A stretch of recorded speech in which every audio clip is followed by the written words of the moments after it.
एक छोटे से गांव का साधारण लड़का, न धन न कोई बड़ी पहचान, लेकिन आज लाखों लोग उसे बागेश्वर बाबा के नाम से जानते हैं।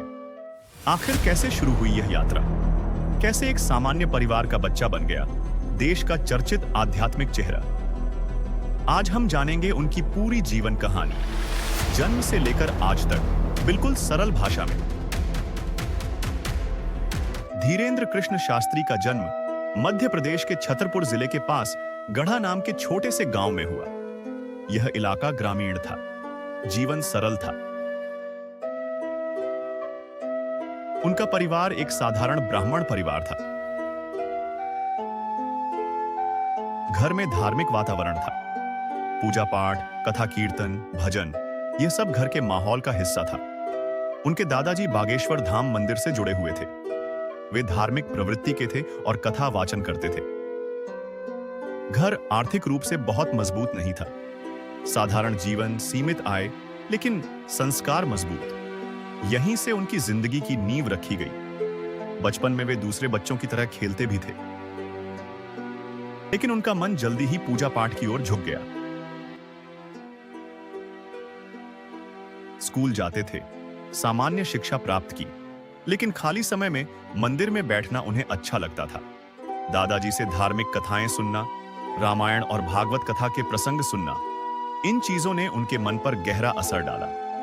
कहा जाता है कि बचपन से ही उनका झुकाव हनुमान जी की भक्ति की ओर था। जैसे जैसे उम्र बढ़ी, परिवार की जिम्मेदारियां समझ में आने लगी। गांव का जीवन आसान नहीं होता, संसाधन सीमित होते हैं। इसी बीच उन्होंने कथा वाचन शुरू किया। छोटे स्तर पर स्थानीय लोगों के बीच लोग धीरे धीरे उन्हें सुनने लगे। उनकी वाणी में आत्मविश्वास बढ़ता गया। बागेश्वर धाम छतरपुर जिले में स्थित एक प्राचीन हनुमान मंदिर है। यह मंदिर पहले से था। उनके दादाजी इस मंदिर से जुड़े थे। समय के साथ धीरेन्द्र शास्त्री ने यहां सक्रिय भूमिका निभानी शुरू की। मंदिर में साफ सफाई, व्यवस्था, कथा आयोजन, इन सब में उनकी भागीदारी बढ़ी। धीरे धीरे लोग उन्हें पहचानने लगे।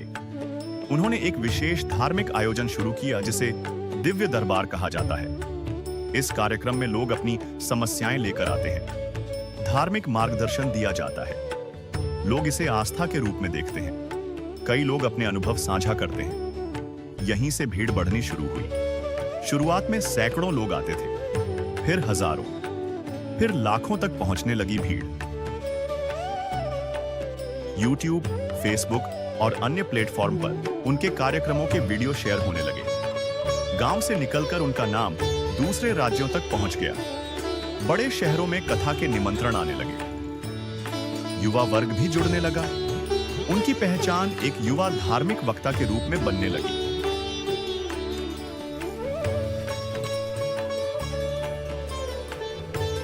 वे साधारण जीवन जीने की बात करते हैं, धार्मिक अनुशासन पर जोर देते हैं। सुबह पूजा, कथा की तैयारी, लोगों से मिलना, यही उनकी दिनचर्या का हिस्सा बताया जाता है।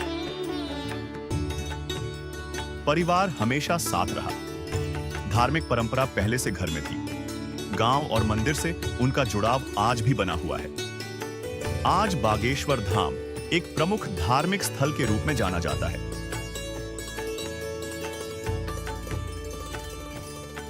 यहां बड़े धार्मिक आयोजन होते हैं। देश भर से लोग आते हैं। बागेश्वर धाम से जुड़ी एक बात अक्सर लोगों के बीच चर्चा में रहती है। वह है यहां होने वाले दिव्य दरबार के अनुभव। कहा जाता है कि इस दरबार में आने वाले कई लोग अपनी समस्याएं लेकर आते हैं और उन्हें आध्यात्मिक मार्गदर्शन दिया जाता है।